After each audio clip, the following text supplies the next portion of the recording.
6 days after the September 11th terrorist attacks, it was President Bush who went to the Islamic Center of Washington, D.C., and proclaimed that Islam is a religion of peace. At the time, the remark was barely a cause for controversy. Instead, it was greeted by most as a call to civility, a note of sanity, a warning to fanatics who might consider taking revenge on some innocent Muslim women shopping for groceries in a headscarf. But now, 9 years later, President Bush is widely accused, in retrospect, of having succumbed to a momentary case of political correctness. Many people now believe that his Islam is peace remark was born either of ignorance or of expediency. It did not even take another successful act of terrorism to set off the season we just lived through, the endless summer of holy war. The instigation was a proposal to build the mosque at Ground Zero, or, if you prefer, the mosque at the old Burlington Coat Factory in the financial district. What ensued was nothing less than a referendum on Islam. My work means that I travel around the United States asking total strangers a lot of nosy questions about religion. I've found that this question, is Islam a religion of peace, more than any other, is now the one on people's minds. But let's acknowledge that to many, the question before us tonight is either absurd or offensive. To one camp, the question is absurd because the answer is patently obvious. Just look at the headlines, they say. If 9/11 is not convincing enough, what about the suicide bombers in Iraq, Afghanistan, Israel, Spain, Pakistan, and for God's sake, even a tourist retreat like Bali? They say, what about Major Nidal Hassan, a psychiatrist in the US Army who shot his own colleagues at point blank after he spent years studying and reflecting on his Muslim faith? Was he under the influence of psychosis or of Islam? They ask, why do honor killings seem to be a Muslim phenomenon? How could a religion of peace permit a father to order the death of his own daughter? This camp says not only is Islam not a religion of peace, it is intrinsically a religion of violence. The question is absurd, the case is closed. Yet there are others who consider the Islam and peace question not so much absurdly obvious as utterly offensive. This camp asks, how can you condemn an entire faith, a religion followed by nearly 2 billion people, because of the atrocities committed by its fringe extremists? They ask, why blame the faith when the terrorists are clearly driven more by political ideology than by theology? They ask, why do we not apply the same judgment reserved for Islam to other religions? Why didn't the ethnic cleansing of Bosnia-Herzegovina prompt widespread rumination on whether Serbian Orthodox Christianity is a religion of peace? When Roman Catholic priests and bishops were complicit in the genocide in Rwanda, the world did not blame Roman Catholicism, but the blame fell.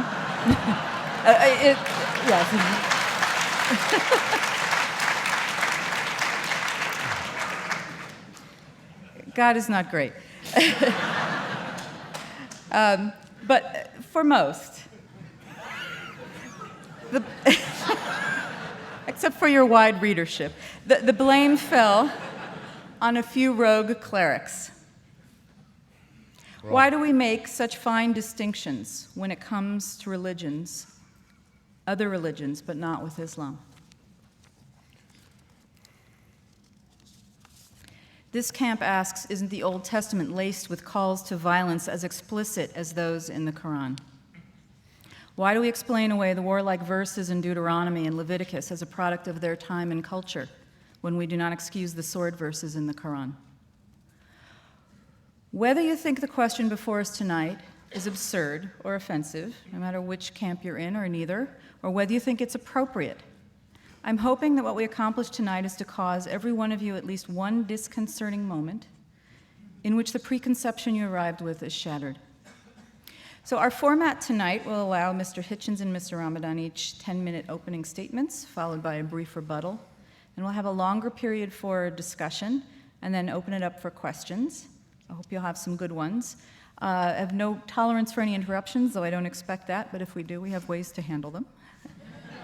And also a reminder to turn off your cell phones so we're not serenaded unnecessarily.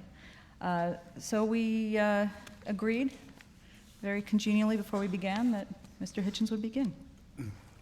Thank you. Let me.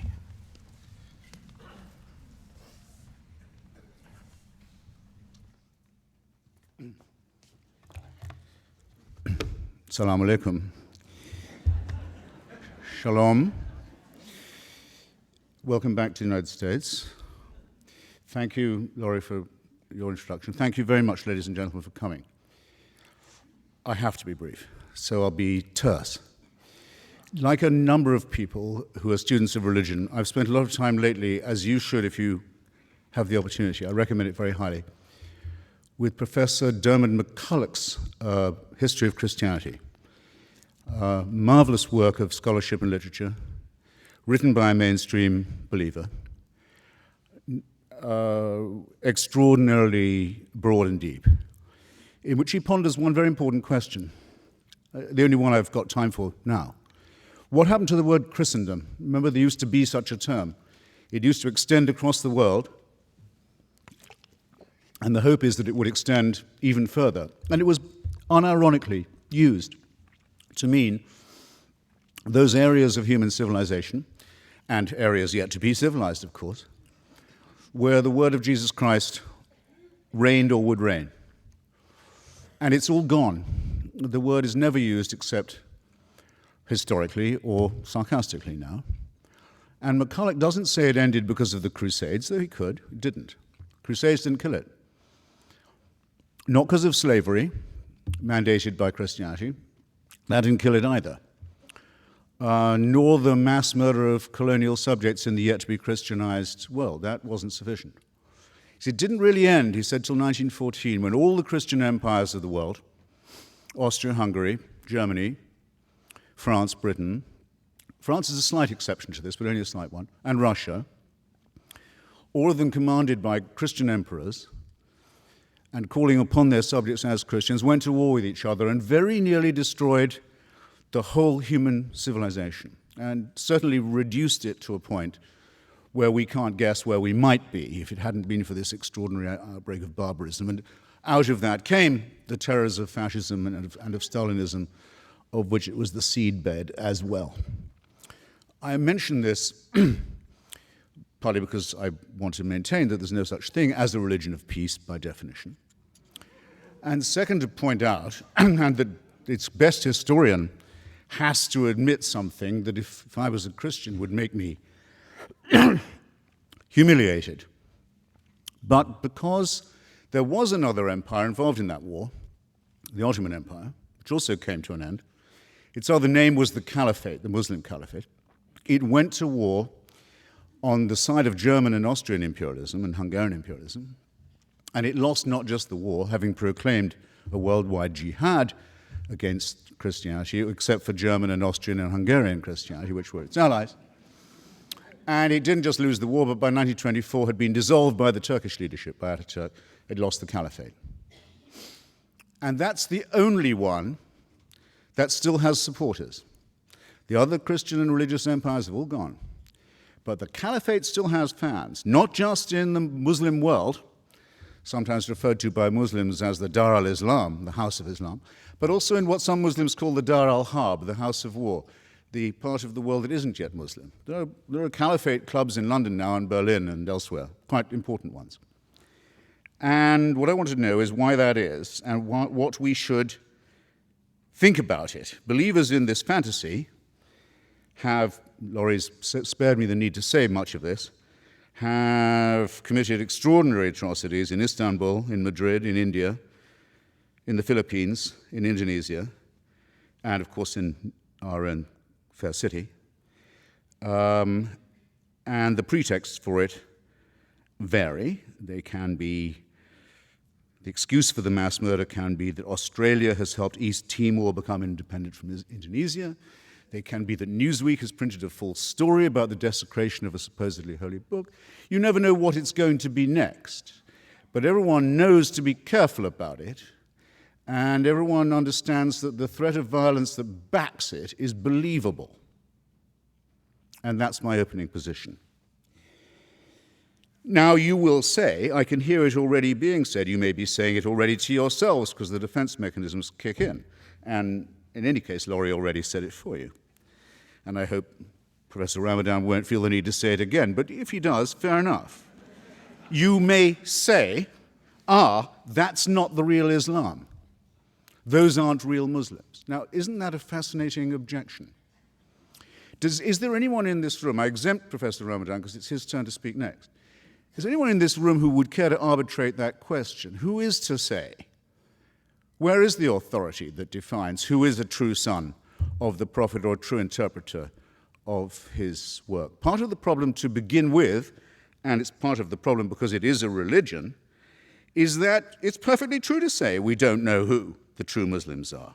How right that is, who does speak for it. Only the second problem with defining Islam as peaceful, only the second problem with defining it as peaceful has to do with the fact that it's highly fissile and highly schismatic, that there is a civil war going on within it, the religion of peace. As we speak, at least one civil war between the votaries of this religion of peace is already taking place, and some of it is exported outside that world into ours, very salient fact. The first reason, though, is this. Islam makes very large claims for itself, very large claims indeed. It claims to be the last and final religion, the last and final revelation. When you see bumper stickers, everyone says you can't reduce major things to a bumper sticker. It's not my idea to have bumper stickers saying Islam is the solution. It's a well-known slogan, actually, of parties associated with the Muslim Brotherhood. They say Islam is the solution for everything. It takes care of all your life and the one to come. Sexuality, political economy, banking, diet, relations with other religions, everything. It's a total solution. What is creepy about the word total? I hope I don't have to tell an audience like this. It's the first 5 letters of the word totalitarian. It's absolute. It's absolute. It's all-inclusive.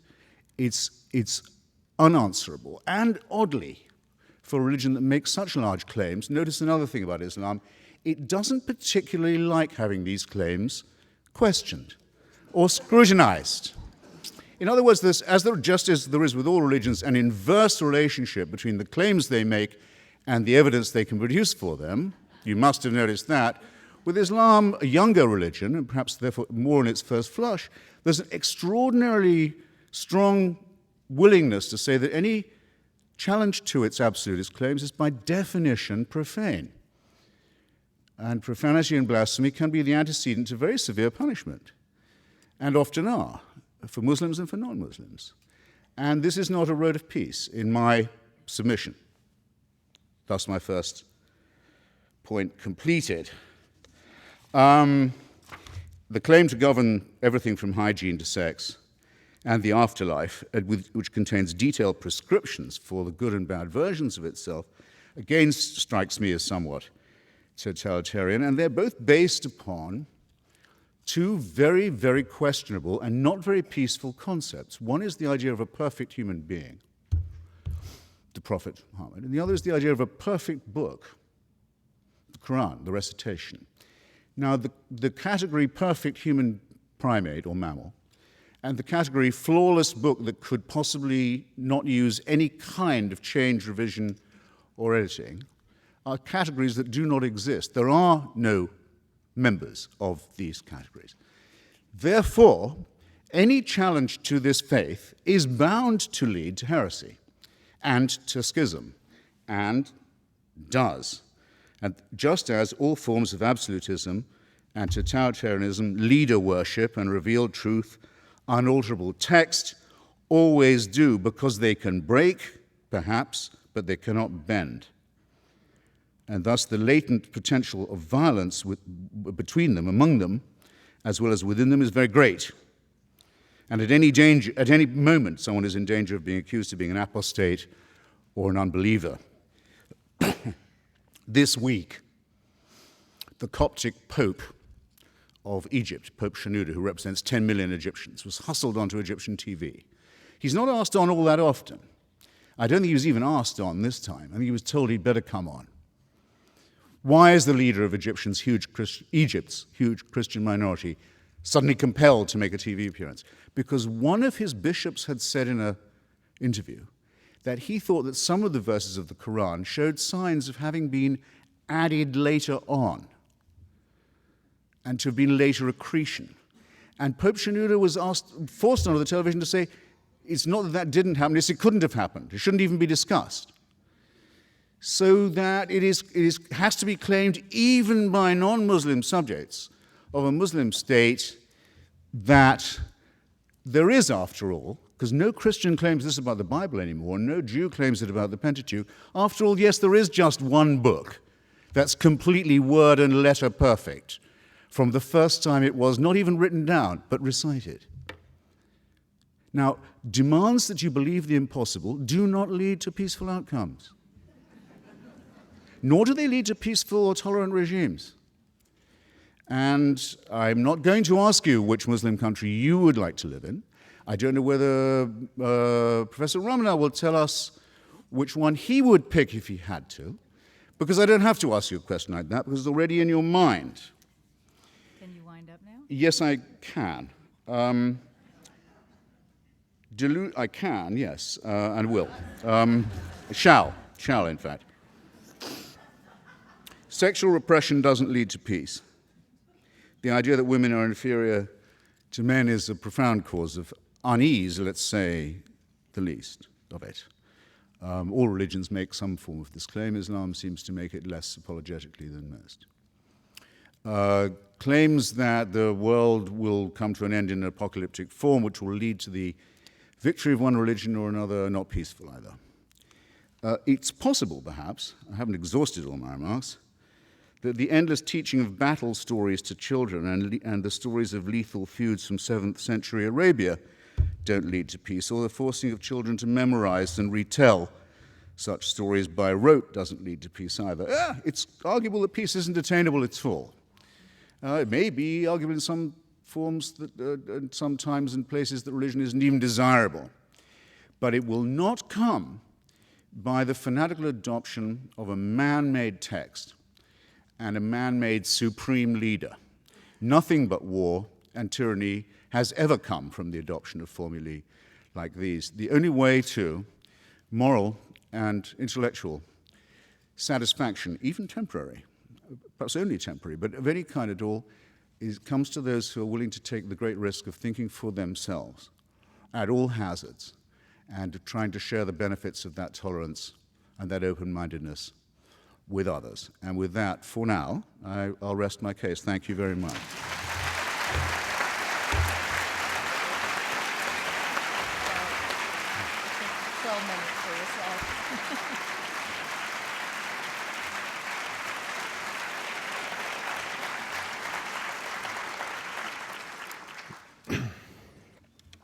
Thank you. First, thank you for this invitation here this evening, and I really also want to thank once again Oxford University Press for organizing my visit here in the States, and I won't forget ACLU and others who helped me to struggle for my rights for being here in the States and being able to speak, to listen, and to contribute to the American debate or the Western debate. And I know that among us, Jamil Jaffer is here, so I want to thank you again for this support. Let me go straight to some of the points, and I'm not going to respond straight away to some of the claims, on all the claims, but during my talk, as it is the introductory speech, let me highlight some of the points. When I got the question, of course, as a Muslim and as a believer, but as someone who is coming from within the realm of religions, it was quite clear that to put it that way was not the right question to ask. is Islam a religion of peace, or is Christianity, or is Judaism, or is Buddhism a religion or a spirituality of peace, doesn't mean anything for me. It's not the right question. It's not the accurate question. Not because I think that there is a good Islam and the right Islam, and there are people who are acting in the name of Islam who are not representing what Islam is. This is not my point. I never said that, by the way.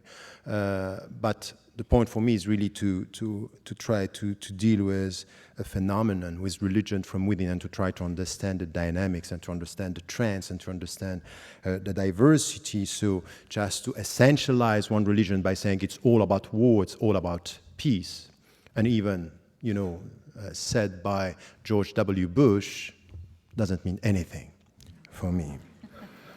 So this is one point which is important. But religions, and all the religions, and Islam among all the other religions, are dealing with human beings. And if you deal with human beings, you deal with violence and you deal with peace. You deal with violence. Because human beings, by definition, have to do with violence. They have to deal with aggressivity, with wars.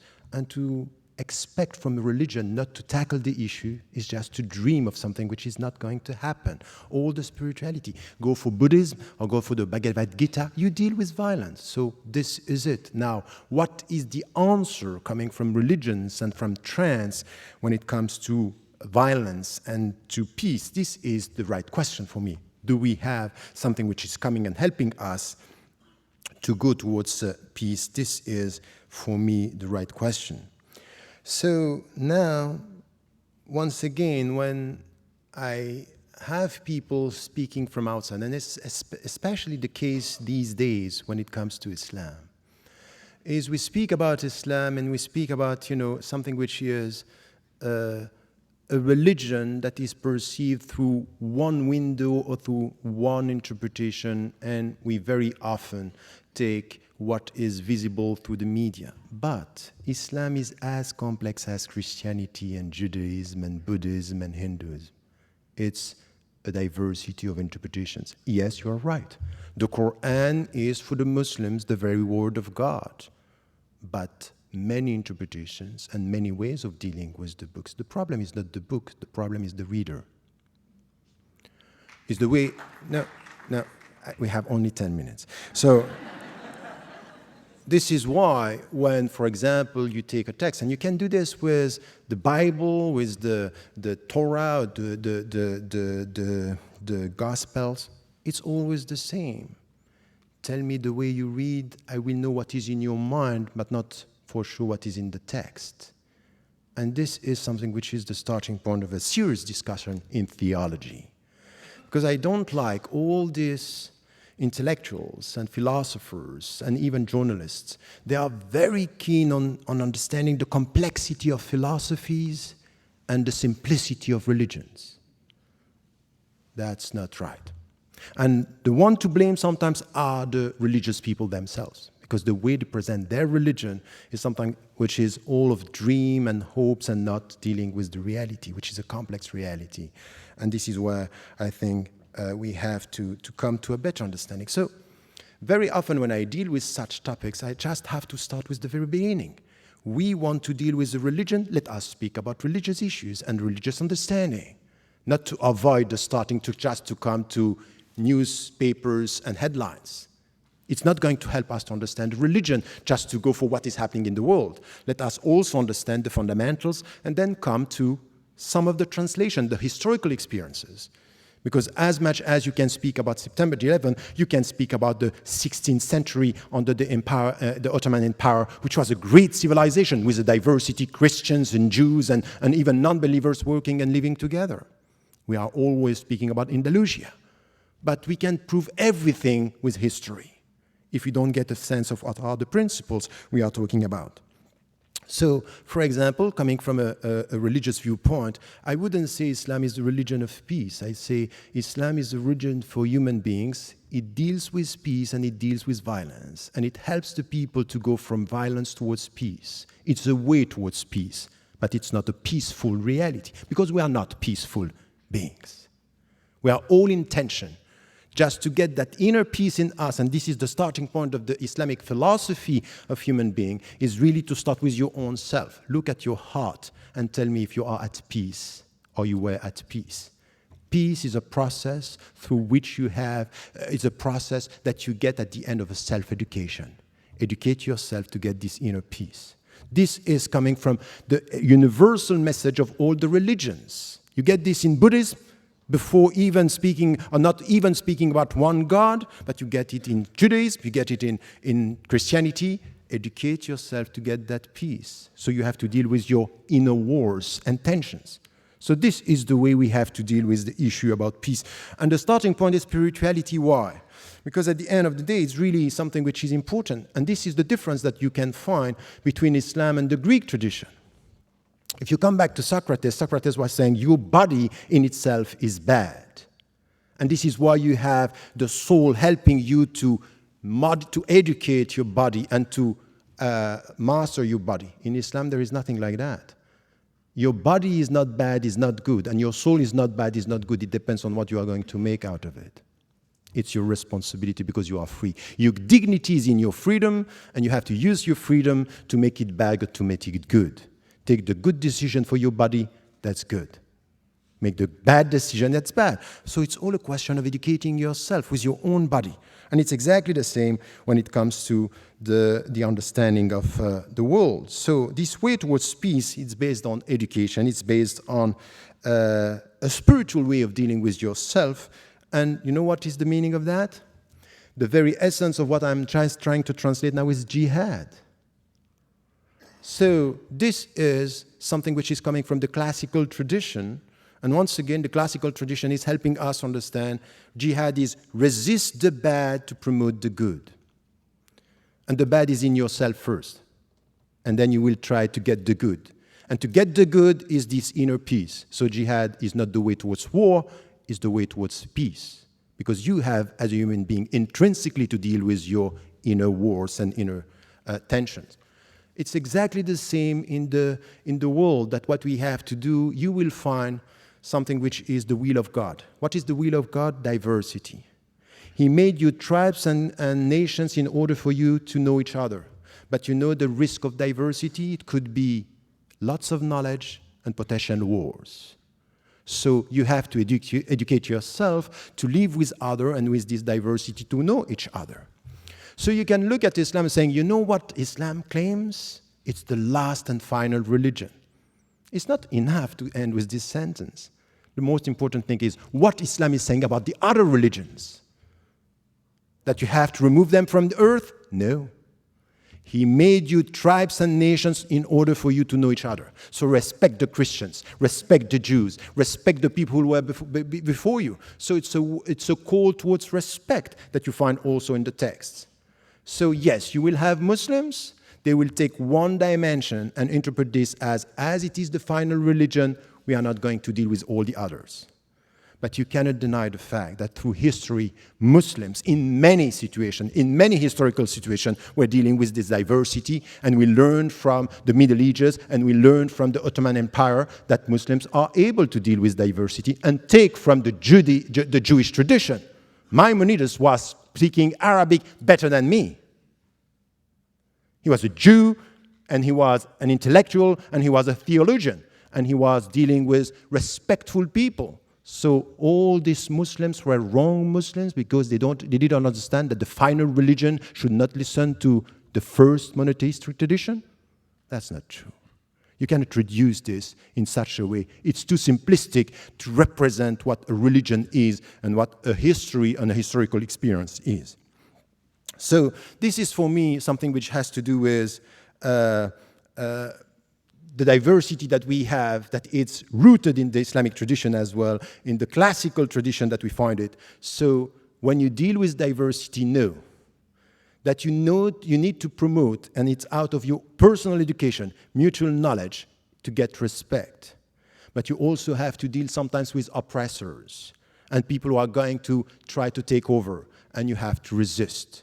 And this resistance, in order to reform the world for the better, is the very meaning of jihad. Now, once again, I will never deny the fact that some Muslims, some theologians, in history and now, are using some of the verses in a way which is for me unacceptable.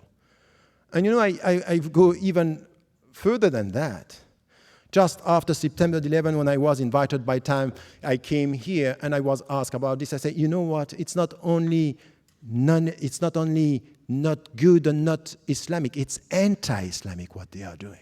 It's against my religion. It's against the principles. So I'm not saying this is the good religion and this is bad. I acknowledge the fact that they are interpreting the text in a way. But what I'm saying from where I am, from within my tradition, is this is anti-Islamic. This is not the right way to deal with the text. So you cannot reduce this into something which is, oh, the only right Muslims are the Muslims who are acting the way I believe Islam is, meaning bad. I think it's not fair. It's not a discussion that we can have. So let me come to my conclusion here.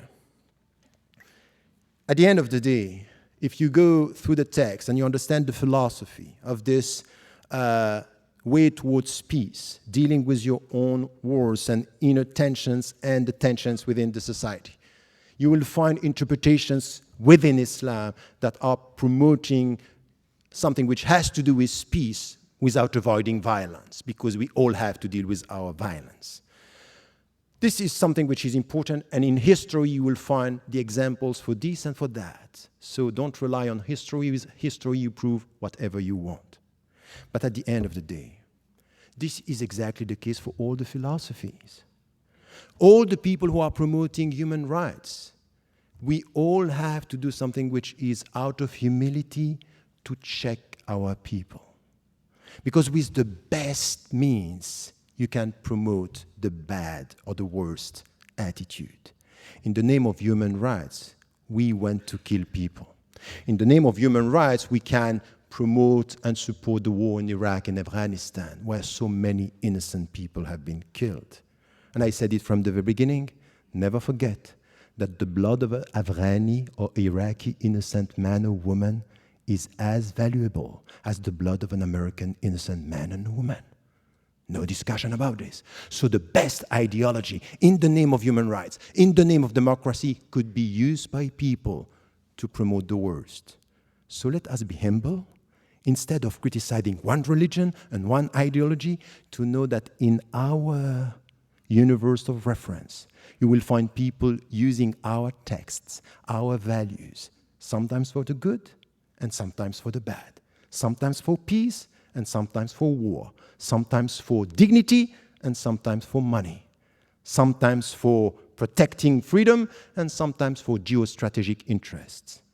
It's not right to essentialize by saying, oh, all the wars on human rights, for human rights, or all these philosophies are right or wrong, or promoting a philosophy or a religion of violence. I think that these kind of conclusions are very dangerous because they don't give us the opportunity to find in any single religion, in any single philosophy, people of goodwill. These are the people who can talk to each other, understand each other, and make it possible to live in diversity and in mutual respect. Thank you.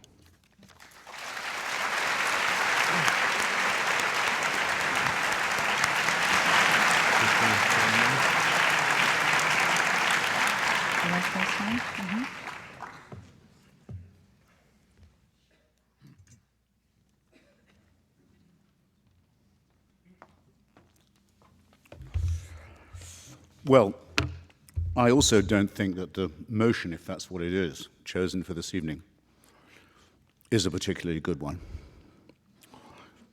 But I knew about it as long as Professor Ramadan did, and I did at least agree to speak to it, in spite of that reservation. And I make this not just as a point of self-pity, but because, for example, someone in this great city who's become used to making nice these days, Imam Rauf, who describes himself as both founder and visionary of whatever the downtown establishment is now to be called, wrote an article, I'm pretty sure it was on the eve of Yom Kippur, for the New York Times, in which he said, when you think about it, this is one of the most hand-washing statements I've yet heard him make in the Make Nice department. When you think about it, our word, Islam, is almost exact translation of your word, shalom. I didn't say it. I've never heard anyone else say it. It isn't true, among other things. Islam may have some relationship to the word salam, which can have some relationship to the word prostration or religious observance. It may, but we know what Islam means, is intended to mean, and does mean, is surrender to God. Acceptance of God's surrender, sometimes translated as submission, but in any case, the resignation to the divine will. Again, not, in my opinion, a prescription for peace, but that isn't my only objection to it. I don't think that abjection or fatalism or the prostration before a divine, or let alone before holy men who are interpreting the book, is a recipe for good health of any kind, mental or physical, since we're talking about the Greek concept of the body and of the spirit and of virtue. Just to get that out of the way. Now, you're right. I was surprised to find myself saying, Professor, when you say that the problem is not the book, but the reader. In the case of the Quran, that is certainly true of me. It's true probably of every book I've ever read, that there are difficulties I have with it or capacities I don't have with which to approach it or understand it. But if I'm reading the Quran, I certainly say, well, I can't tell whether this book is the Word of God or not. I can only doubt that there is such a thing. But I can hope that this was a bad day for God. Can't I? And I can hope to live in a country where I can say that and get applause.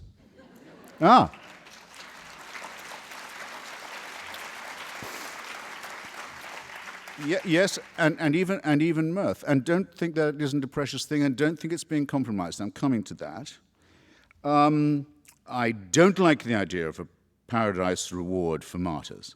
Don't like it. It's not me somehow.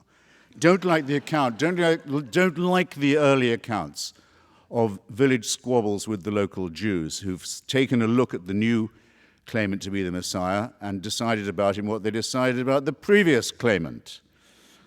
He's no good.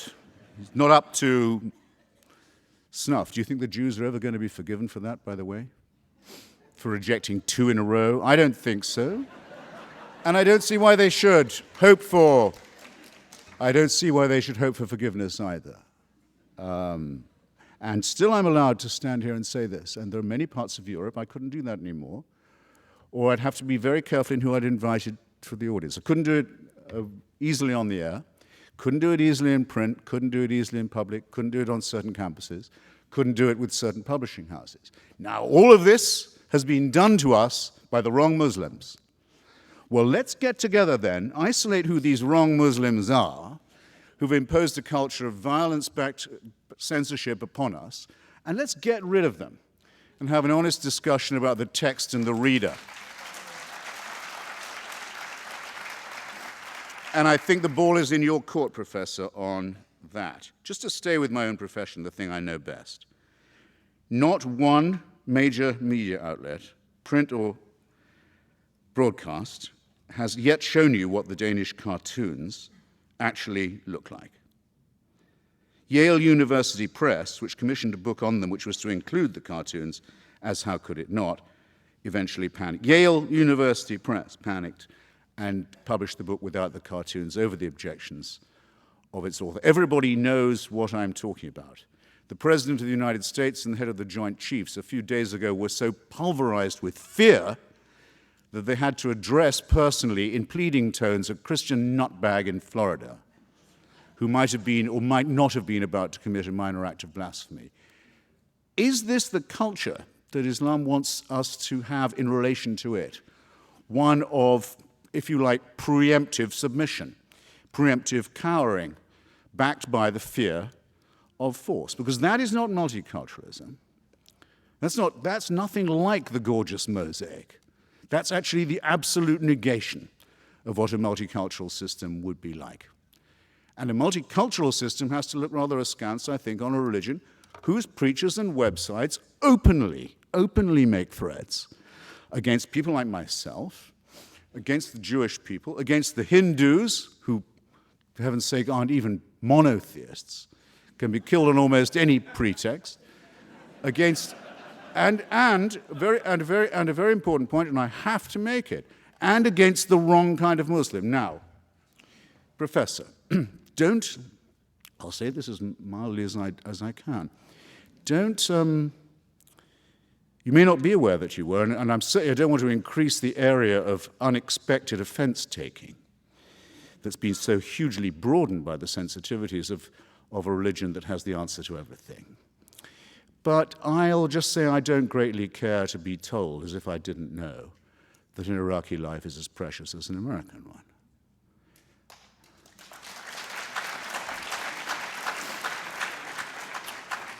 And as someone who's visited Iraq quite a lot, I had the occasion to think about it a good deal. I wonder if you could mention anything the United States has done in Iraq that is remotely as criminal, as sadistic, and as violent as the blowing up of the Mosque of the Golden Dome in Samarra.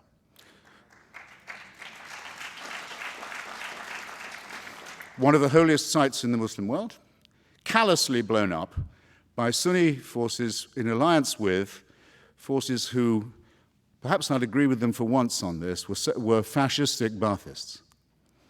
Probably they got the weapons and the high explosive from them. That makes it worse, surely. Intending to start and successfully, in fact, initiating a civil war in which countless thousands of people have been killed, religious processions have been fired upon, funerals have been fired upon, Qurans, without number, of course, been incinerated, much more importantly, children, old people, and civilians. Now, where is, I just wonder, you must be able to quote it to me. Where is the Sunni fatwa against this conduct? Where is it? Where is the authoritative statement of moral outrage in the Sunni world saying this is not acceptable behavior for followers of the Prophet? I missed it. And so apparently did the followers of the Prophet miss it, because they keep on doing this all the time. They were doing it before the United States got to Iraq, and they'll be doing it after we've gone. So I'm sorry I won't be talked to in that tone of voice. And I want to know, I repeat my question, who has the authority to issue fatwas? Is it Sheikh Qaradawi, who sometimes very much expressed respect for, who on Al Jazeera gives advice on all kinds of things, some of them innocuous, sexual matters and so forth, doctrinal rulings, sometimes upon the legitimacy or otherwise of suicide bombing, if directed at Israelis, not just Jews, of course, but no, we draw the distinction. On the other hand, Hamas, which does the suicide bombing, doesn't draw the distinction. If I can't issue a fatwa against Hamas, if I'm a Muslim, if there's no one who will and they won't, surely someone could say, we don't think Hamas should have on its website and manifesto the reproduction of the protocols of the elders of Zion, a Christian fascist fabrication that is one of the warrants for the Nazi exterminationist solution. I mean, surely that's a question for the UN Anti-Racism Committee on a spare day. Or since that spare day never seems to come, for some Muslim authority to say, no, brothers, don't do that. It doesn't come. It doesn't happen. Look on the website, it's still there. Now, you would do better, I think, Professor, if you identified yourself as a member of a very small and critical and endangered minority. Someone who really is against all this and will say so, and will also decry the fact that the religion itself can't seem to throw it off. But you seem to have that a little bit both ways. Now, I'm going to have to very well. stop you so we can get to Yes, the so then my closing statement is this. If you want diversity, as much as the professor does, as much as I'm sure many people here do, religious diversity, cultural diversity, what you need for it is this. You need a secular state with a godless constitution like this one.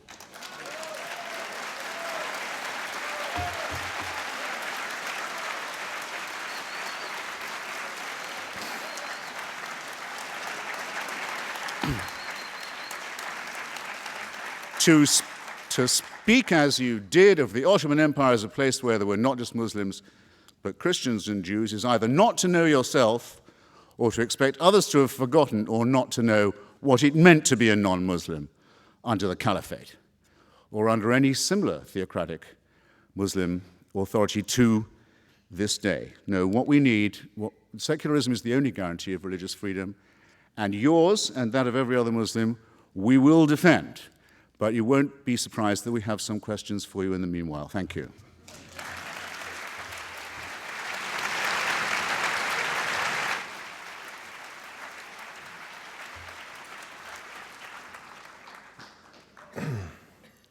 Okay.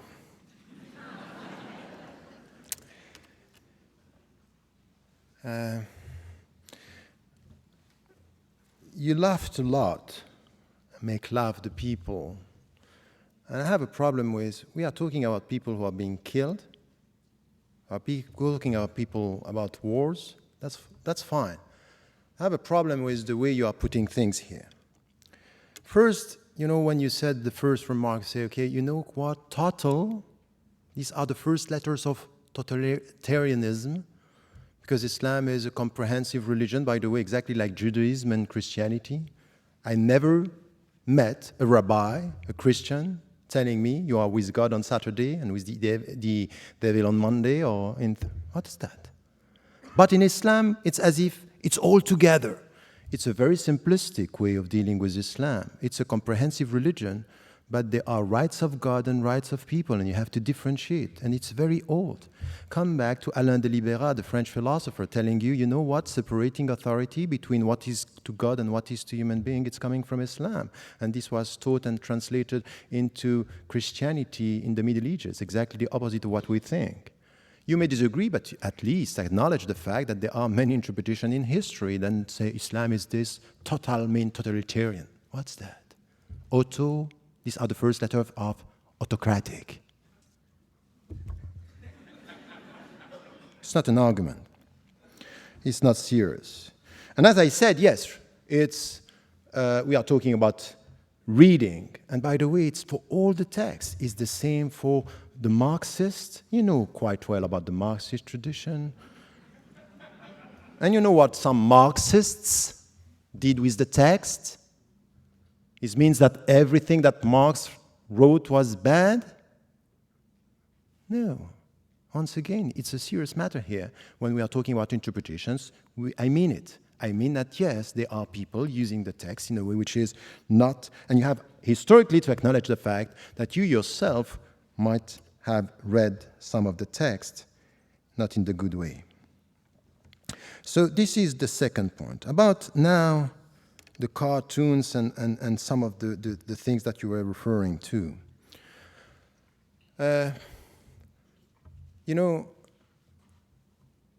Look at the Muslim majority countries and look at the Muslims and the Western Muslims.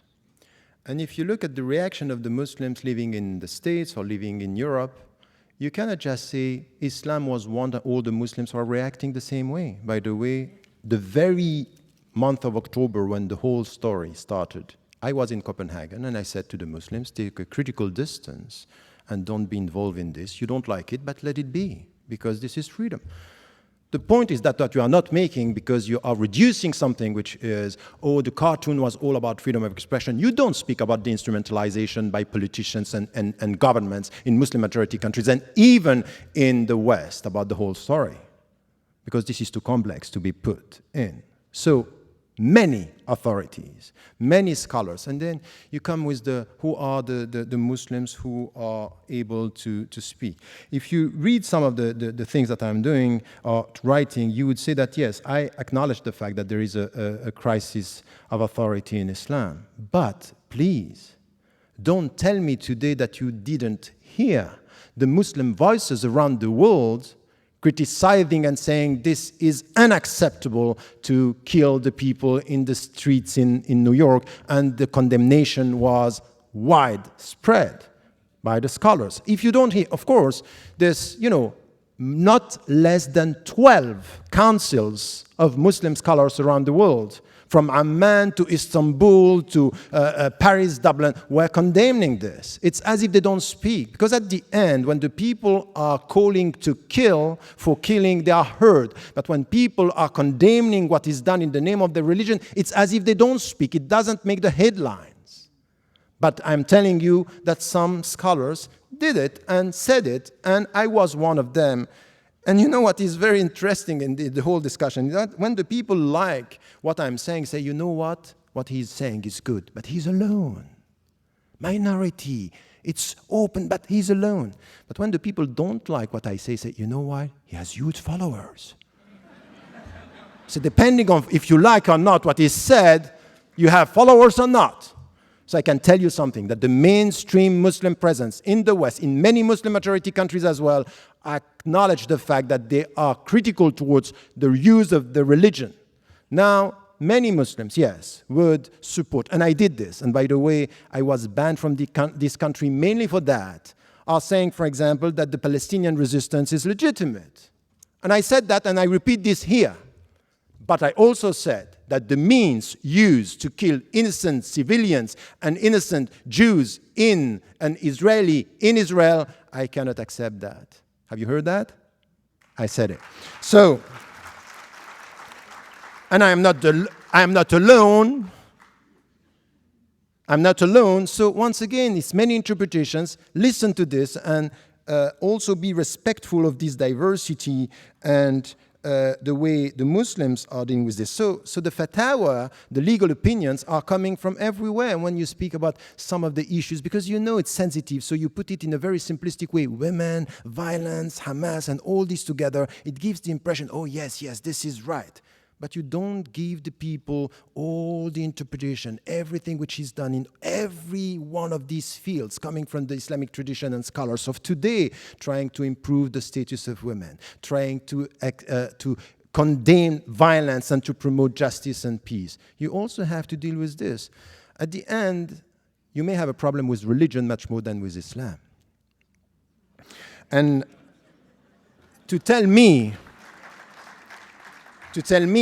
at the end of your speech, the only right solution is a secular, godless constitution in the United States of America, I think is problematic. Because I don't think it's a godless nation here. There is a reference. So, no. Only the Constitution. No, only the Constitution. No, but I don't think that even the politician and even the president of the United States of America is referring to something which is a godless secular system. Or I don't understand all the speeches I listen to. But the point is that my way of dealing with the secular or separating authority, I don't have a problem with separating authorities. I don't have a problem with this. And it's even my solution in Israel and with Palestinians. I want one state where the people can live together under the same rule of law. But it's as if we agree on this in France, but not really in Israel, because it wouldn't be Israel. So it's a selective, not consistent approach. I want you to say this everywhere in that way, and then you are saying it, but I would say that the people who are uploading sometimes, they want this for some and not for all. So let me tell you something. I'm critical from within, and I think that I'm far from being the only one. And from within the Islamic tradition, listen to also, for example, the Western Muslims, who the way they were dealing with the September 11th, the way they were dealing with the cartoon crisis, the way they were dealing with fitna. Many of them were saying, no, don't be involved. In the United States of America, how the Muslims reacted to all this controversy on the mosque here in New York, or in burning the Quran Day. Listen, were they all violent? Or have you heard some voices of reason and peace in this country? I think if you are honest, you heard these voices of peace, of people referring to their religion and saying, we are Americans and what we want for this country is a peaceful, proactive existence and coexistence. I think that this is also coming from their ethics, their values, and you have to value this as being the future. So to dream of something which is a godless future, I think it's a wrong dream. But to be able to deal with all this diversity and to listen to the voices instead of rejecting an entity as something which is bad per se. Let us look at the people who from within are trying to do good with what they are and what they believe in. I think that this is the way forward for all of us, and this is the way I would put it for the future. And I'm not talking about wrong Muslims. I'm talking about a critical debate among Muslims, and I hope that you yourself, with the people who are supporting some of the views, you are also critical about the way you sometimes reduce the other to an alien presence, not helping us to get to a better understanding, a critical debate. Sometimes I'm just lost with the way you put things because the debate is closed before it started. Thank you. Right.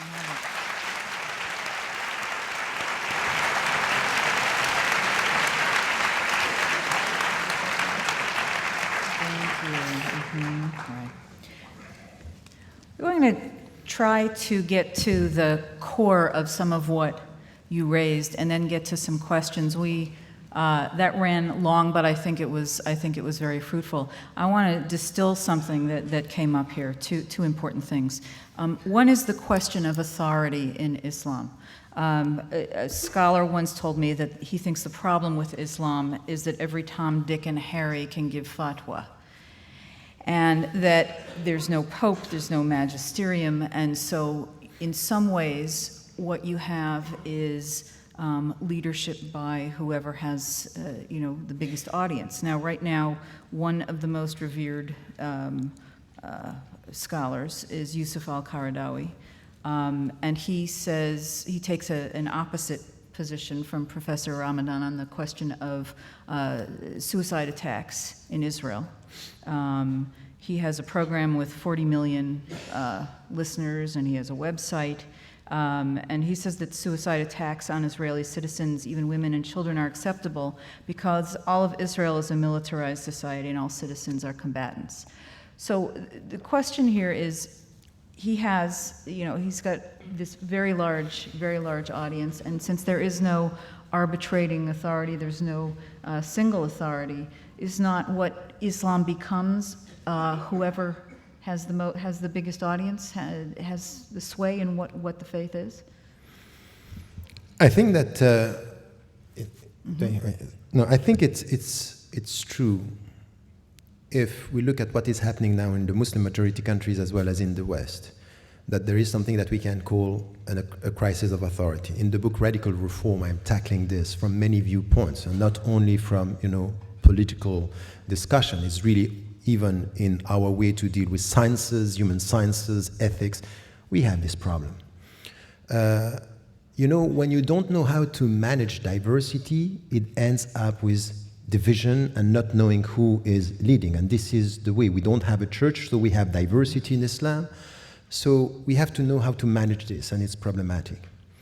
And I would say that if you look today at what is happening, even though we have this crisis, if you look today at what is happening around the world, you will see that we have many councils. Still, the mainstream is not promoting, violence and extremist views. The mainstream is promoting, what is said, for example, about Western Muslims or Muslims living in Muslim majority countries is about transparency, no corruption, democratization. This is the mainstream that is coming. Now we have voices.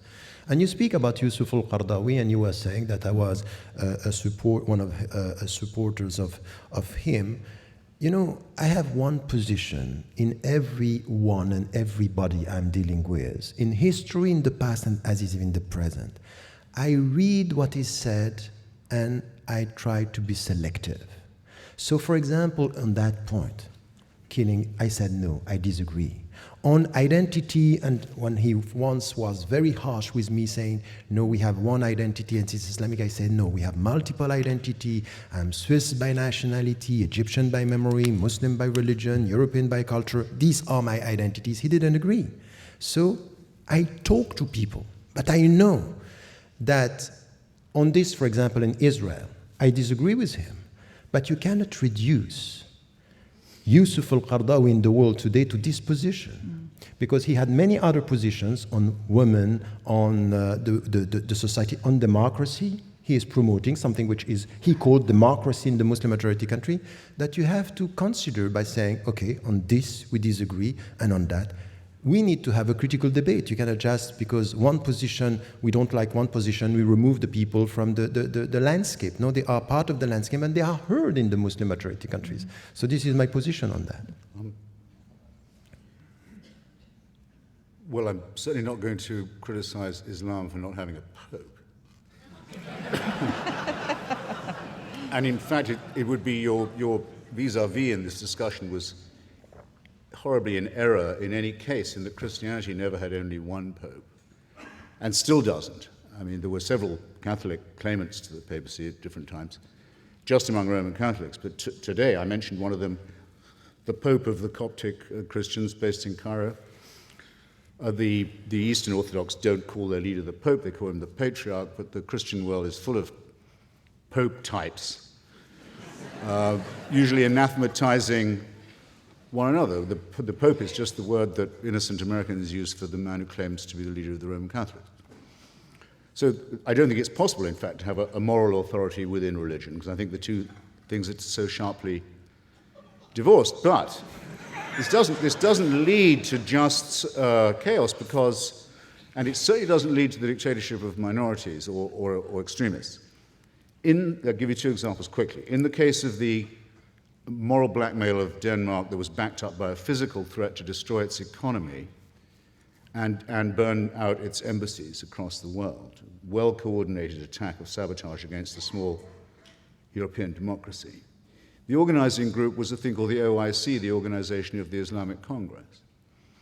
Groups all the Muslim countries in the world. It's an increasingly powerful lobby at the United Nations, hopes to pass an international resolution forbidding all criticism of religion, all forms of blasphemy and profanity. Every ambassador of those countries in Copenhagen went to Mr. Rasmussen, the Prime Minister of Denmark, and told him, under the threat of violence, he should change his law so as to allow him to determine what went into the Danish newspapers. And when he said he couldn't do that, things got a lot worse. Now, that's the ambassador of Egypt, and the ambassador of Turkey, and the ambassador of Algeria, important countries, in the case of Egypt, containing an enormous Christian population, coming to you as if they spoke for a religion. Either this claim is true or it is not. It's self-evidently not true, but it is certainly made. Let's be in any doubt about it. And let's have any doubt that it means to extend its influence over the people who are sitting in this hall. Second, very quick, the fatwa against Salman Rushdie, in other words, the offer of money to suborn murder for the crime of writing a work of fiction in his own name by the spiritual leader of Shia Islam, that's what the fatwa meant then, means now, was, after the murder of many people, associated or not with the publication of the book, repudiated ostensibly by the Iranian government after long pressure and lobbying at the United Nations, about 10 years ago, I think that was. But I've been since then, I've had the pleasure of going to Friday prayers at Tehran University, twice, to hear the sermon. And on both occasions, there were banners and slogans saying that the Imam's holy sentence against Salman Rushdie will never die. It hasn't died with the Imam. Khomeini's death warrant will always be carried out. Not, I think, a very good use of the premises of a university. I can't speak for whether it's a good occasion for Friday prayers or not. Well, it brings me to a second point. You see, there's something shady involved here. Some people say that Islam and Islamists give themselves permission to lie to non-believers. It sounds like the sort of vulgar, paranoid thing that an Islamophobe would go around saying, doesn't it? It's very easy to disprove, except that it hasn't been, as that example will just illustrate. And these are not minor threats. These are threats to the very core of what we believe is the essential thing for a society, which is the ability to ask questions, to read the books we choose, to pursue unfettered investigations. And these are flatly negated by the claims of a religion that says it is the answer to everything. Can I respond to this? Because Yes. really, I think that Is no, this the taqiyya question? no. The taqiyya question is no. The point is, on the cartoon issue, the way you are translating things is problematic. Let me just come to some of the facts here very quickly. The first thing is that it happened in October that the cartoon were published. Between October till January, nothing happened. And I met the Muslim organizations in Denmark, and I told them, and many were of the opinion, don't react. The ambassadors of Muslim majority countries and Arab countries mainly asked the Prime Minister to meet with them. He refused. And my position that he made a mistake here, because he should have met them, telling them, I have no say in this. It has to do with freedom of media. This is not of my business. He didn't do this. They took it as humiliation. They went back. They bought the tickets. No, but look. Easily. No, let me finish, because we will come to the point here. They went back and they bought the ticket of a group of Muslims, among them Muslim leaders in Denmark, to go to Muslim majority countries to just present what was done. Tell me, Egypt is ruled by Islam? Is it Islam which is used there? Mubarak is a secular president, isn't it? Syria is a Muslim leader or is a secular state? All the main societies where the government used this, because you know what happened, is it's easier to use the people to tell them against the West you can demonstrate, but not against the government, which is an autocratic government. So it's not religion, it's political instrumentalization of popular emotions against the West just to make it a religious issue. You cannot just avoid talking about political instrumentalization of countries where there is no democracy. And these countries are not Islamist countries, they are secular, autocratic countries. On your third point, I can't possibly disagree with you. Of course, there's a great deal of opportunism and demagogy, and I'm certain hypocrisy as well. And in fact, I will say that I've heard you and seen you saying that before, and I agree.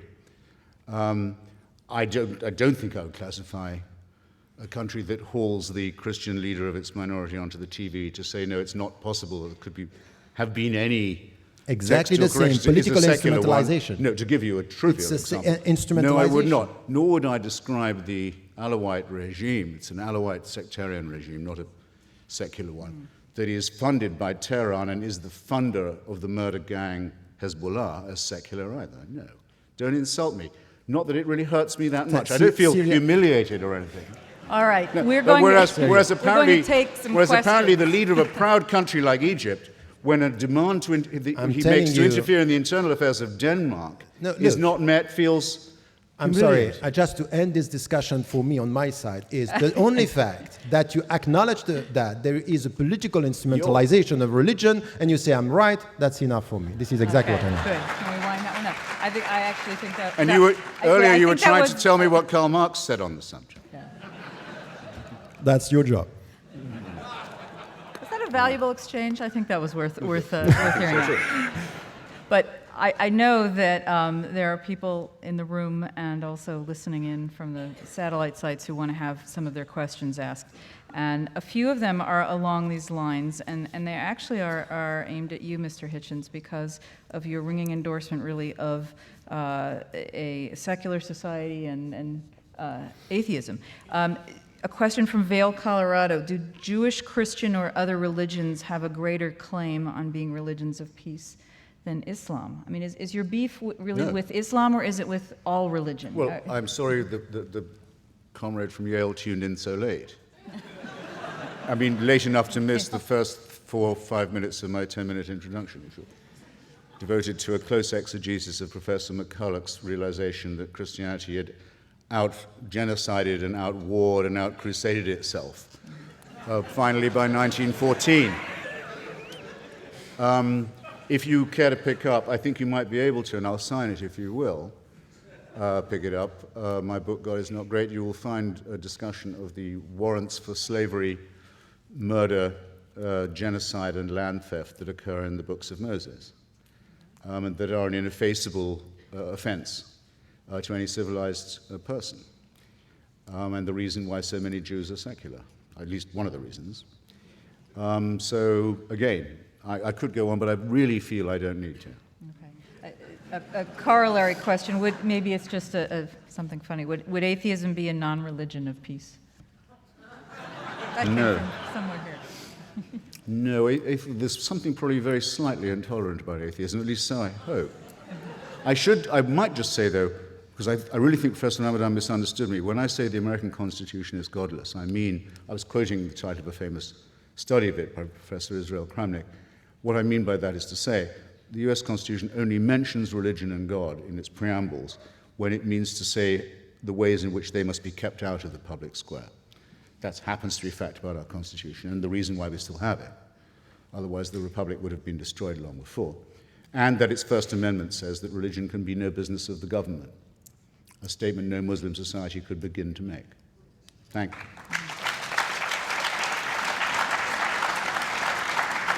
But once again, you can just refer to the Constitution and you will have Muslims just referring to text and avoiding the practical consequences and sometimes the policies that are promoted in one country. And remember that the previous president, George W. Bush, was talking when going not for the same reasons as you, or not from the same source, because you were supporting the war in Iraq, but he was doing it in the name of God. So the Constitution here is not preventing someone from within to speak in the name of God, even if he's supporting exactly the same thing that in the name of the peace that you are promoting, you were for the war in Iraq. I mean, I can't imagine you're going to defend President Bush here. well, from that, from that charge, I can. No one was ever summoned to vote for the war in Iraq in the name of God, and the president's own church, as well as every other Christian church that I know of, was opposed to the war, for whatever little difference that might make. None to me. I think this one is for Professor Ramadan. Why are there no progressive Muslim majority countries with rights for women and homosexuals, etc.? Go ahead. No, I think that, once again, if you look at the Muslim majority countries, we cannot just have something which is a monolithic vision of what is happening. What is happening now in Muslim majority countries is really, before just looking at some dimensions of, the rights of women within or the rights of homosexuals, for example, is really to look at the situation in the whole society and the way it's progressing. Now we have the great majority of the Arab countries, they are under dictatorships. There is no freedom. Religious or secular society, this is the same for all. So if you look at this and you are expecting from within an evolution in this society, forget about it. Look now at what is happening in Turkey. Turkey is changing, moving towards something which is a more democratic system. And you see within that are rights and discussion and critical discussion that are possible. So I would say that you cannot essentialize history and say the Muslims cannot do this. It's evolving and it's changing, and it depends where you can have this kind of discussion. And the first, because there are priorities, the first is really to go towards democratization and transparency in the Muslim majority countries. And if you go to Indonesia, even though we are far from a perfect system, you have much more discussion in Indonesia today about the principles, the critical reading of the text than you have in Arab countries. So I would say it's evolving, there is no status quo, and now what is also interesting is look at what the Western Muslims living in democratic system, when they can express themselves, when they are enjoying freedom and they are not under the political pressure, what they are producing as the Islamic contemporary thought. It's moving. We are talking about citizenship. We are promoting women's rights. We are promoting the rights of the people to live and to be respected without discrimination. So look at the different historical setting and you can see that it's moving and it's changing, and there are new answers for new challenges coming from Muslims. Are you saying Turkey is moving in a progressive direction as it becomes more Islamist? Is that what you're saying? That's quite interesting, the way you translate what I said. Yeah. it says much more about what you think than what I said. But Well, wait, let me finish. You said it was moving in a more she- progressive let- direction. No, what I said is that even the people who are now leading the country, that they are referring to Islam and they were perceived as Islamists. Now we don't know how to call them. Are they Islamists, or are they moderate Muslims, or are they ex-Islamists? The point is that no one here can deny the fact that not only the government, because we can be and we should be critical towards the government, but the people around and the intellectuals in Turkey and within even the party, you have new thoughts, and they are coming with something that we didn't see even in the Muslim majority countries, in the Arab countries. So speaking about the rule of law and democracy and transparency, separating and promoting what they are trying to promote, and to be in tune today with the European principles. And I would say this is the only thing for me which is important. If, for example, Turkey is abiding by the European rules, they should be able to integrate European Union, and not what we have now, because it's a Muslim majority country. We don't care about what they are trying to do. So don't reduce Turkey to labels. There are dynamics, there are people who are promoting things that are quite interesting. I went there many times, and I can tell you the women in Turkey, the Turkish women, for all the trends, not only, from the secular, for the Islamists, everywhere they are promoting a better understanding of Islam, a better acknowledging and resisting discriminations, and trying to work for more autonomy. And I would say this is what I said, and this is what I promote. Well, actually, I agree with you that there was a very ossified, Ataturkist, bureaucratic, intolerant system that to some extent has been opened by the challenge from Mr. Erdogan's party. But the reason why Turkey continues to be looked on askance by so much of Europe is not because it's a Muslim majority country. It was a Muslim majority country long before the European Union was formed. And no one's just discovered that. The faith of most of its people is Muslim. It's because of legal and political reasons. One of them is continued illegal occupation of the Republic of Cyprus, which is already a member of the European Union, and the expulsion of a large proportion of its population, the reduction of them to refugee status. Erdogan's been worse on that than his predecessors. The second is the refusal of Turks to admit that they're not the only people living in Anatolia, that there's another nation called the Kurds that lives there, which has language and national rights which have been negated. On that, actually, the Erdogan party's been slightly better than some of the Ataturks. And the third is the continuing campaign of falsification and lying about the massacre, the genocide of the Armenian population. A continuing disgrace which Erdogan... Okay, we won't. Which Erdogan Let's not linger in has Turkey too long. spoken of in the most thuggish possible terms. A question from Pittsburgh here. Is there an acceptable literature of interpretation of the Quran similar to the Jewish oral Torah? Does that make sense? Yes, of course. If you come back to the classical Islamic tradition in what we call fiqh, law and jurisprudence, and ethics, and we have a huge classical tradition. The problem very often is that the Muslims themselves, they neglect and ignore their own tradition, but also the people who are coming to Islam, they are just driven by headlines, and they are simplifying the reality of,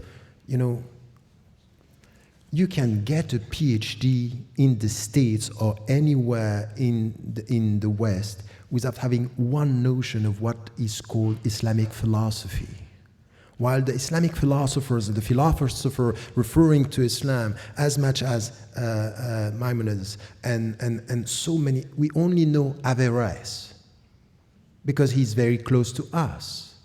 But the fact that we refer only to him is just showing us how much we ignore about the others. Do you know that Descartes, who came with the rationality and doubt, himself read the thesis of Abu Hamid al-Ghazali, who was talking about doubt, and doubt as a sense of getting certitude and knowledge. Neglected, not known. And I think that the Islamic tradition is full of that. We have to reconcile ourselves with our past in order to come with a diversity of new visions for the future. And I think that this is missing for all of us. I would say that this neglectfulness towards history and tradition is a problem within the Muslim universe of reference as much as it is for Christianity and Judaism and all the other great philosophies and religions. We have a few questions here. I don't think we can avoid this tonight about Sharia. It's become a kind of an assumption among many Americans now that what Muslims are really after is the imposition of Sharia in every society in which they live, even Muslim minority countries. And it's not a lot understood about Sharia, but what is known is that crimes such as adultery, blasphemy, apostasy, and homosexuality are punishable by the death penalty. And to Westernize, this seems like a whole legal system that's a violation of human rights. So what is the intention with Sharia, especially for Muslims living in the West? Is the idea that eventually we get there and we all live under Sharia law? You know, this is a legitimate question, and it's an important question. Because many Muslims living, not only in the West, by the way, throughout the world, you have Muslims, they deny this. They say, no, they don't understand Sharia, or they reduce Sharia to the penal code, and sometimes it happens. But Sharia is not the penal code, and still with this, that it's not only the penal code, we really have a problem with the understanding of Sharia by Muslims, and the way it has to be understood in our time. And once again, many interpretations here. You have some Muslims, and you cannot deny this. Their perception of Sharia, it starts with the punishment, and then it goes towards social justice. Because you punish, you go to... And this is, for me, once again, problematic, and I'm critical of this, but I cannot deny the fact that you have a tiny minority of Muslim scholars, they think like that. In Nigeria, in Saudi Arabia, in Egypt, everywhere. You have another understanding of Sharia, which is we start with social justice, and then the punishment is part of the whole process. And my position, I wrote many times on that, for example, in Western Muslims and the Future of Islam, the understanding of Sharia is the way towards faithfulness, in which way we are faithful to some of our principles. So it's not a closed system. Muhammad Abdu in the 19th century, when he was studying, he was under the British colonization, and we don't want this colonization, we want them out of our country. But the parliamentarian system is the best for us as Muslims. It doesn't contradict our system. And he was of the opinion that the democratic system is not opposed to Islam. So you have trends saying this. My position on this is that Sharia is the way towards faithfulness, it's the way towards justice, it's the way towards mutual respect and living together. So this is why, for example, when I read the American Constitution or any European constitution today, and it is said all the citizens, men and women, black or white, should be treated equally by law, this is my Sharia. I'm not going to change this. So the point for me is when the principles are respected, and the principles of justice is something which are not two systems that are opposed, they are principles that are common, that we can live together. So this is where, from an Islamic viewpoint, from within the Muslim communities in the West, you will see that the mainstream position coming from all the Muslim organizations in the West is we abide by the law of the country, we are loyal to our country, and we act as active and responsible citizens within the country.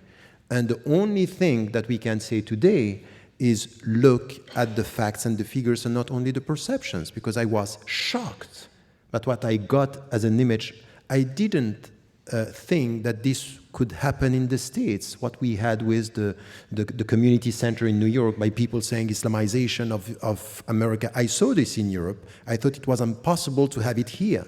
And then it came here, meaning that the people are scared, there is a great deal of mistrust. These people are silently colonizing us. So this is where the Muslims, and this is why your question is important, should come and say, look, we are American citizens, we abide by the law, we respect the Constitution, we want to be treated equally, mutual respect and equal rights, no discrimination for any religion or no religion at all. This is the way it should be.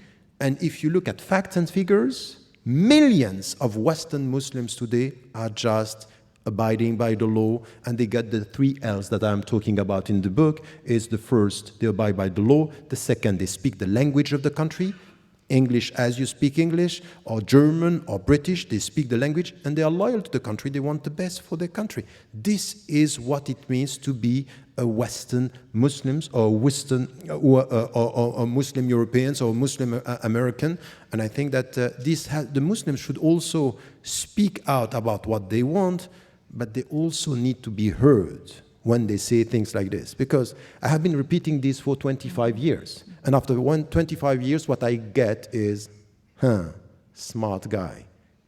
He has a double talk. He say this, but he means something else. So if someone is telling you always, when you say something, that you have something else in mind, there is no discussion. This is, once again, the end of the discussion, because the point is that there is no trust. There is no potential discussion and critical discussion. And by doing this, let me tell you something which is also important. It's very counterproductive. Because at the end, there is no dialogue. It's not possible to talk, because if you talk and say, you talk in a good way, it means that you have bad intentions. And if you speak in a bad way, now we know your intentions. So what do you do? What are you going to do?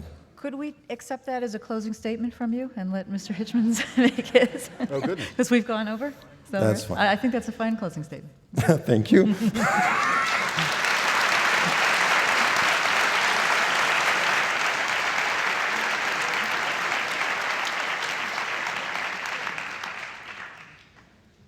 Do I get the same question? I don't mind. Would you like to close with that? On Sharia? It really is. I find No, it's okay, a big question. I like surprises. Well, Sharia just means law. I mean, all the people who say Sharia law are making an elementary mistake, and of course it's not the case that every thief has their hand lopped off in Muslim society, or every adulterer gets stoned, and so on. And I'm perfectly sure that's not just because it would diminish the labor force so radically, or so to speak, disable it.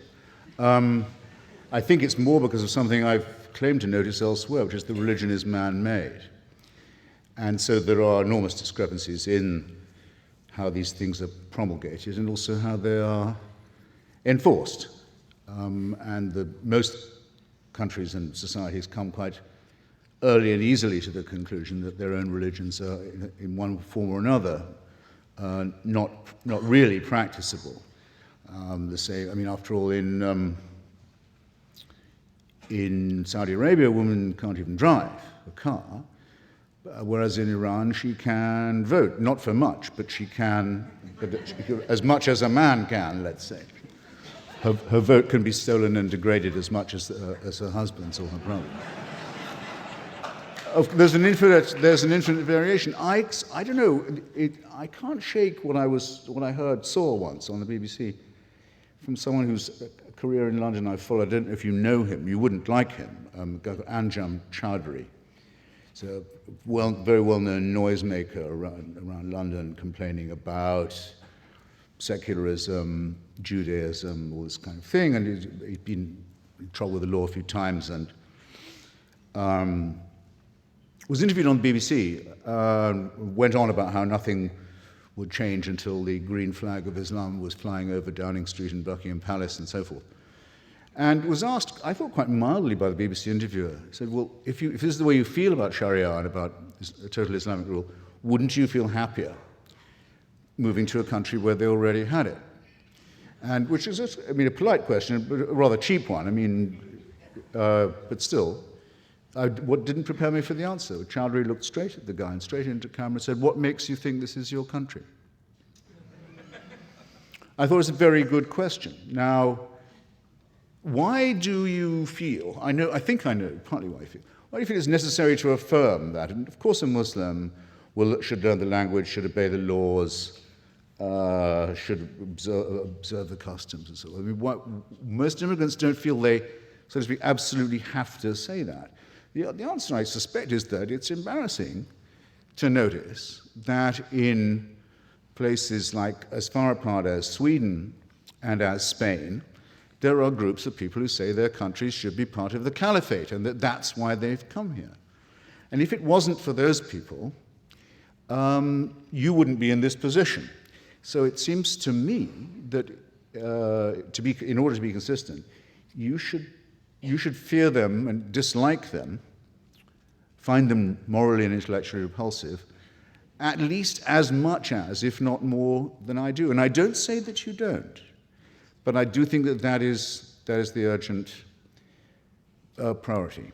On the lady's question about where would be the best country to live if you were a Muslim and wanting to be a member of a sexual or gender minority, or I think she said a female or a homosexual.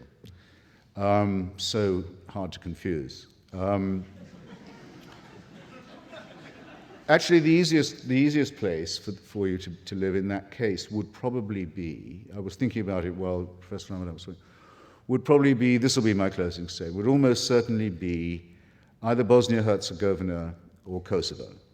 Culturally Muslim, democratic, open societies in southern and Balkan Europe that were saved from obliteration by the power of the United States, which has never had a word of thanks for what it did in that region.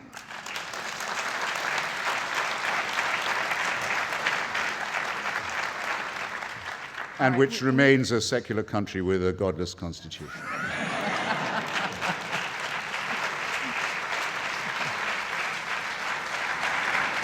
That's a note on which we can end. Which is the last best hope of humanity. Thank you. All right. Thank you both. I hope it's been an enlightening evening.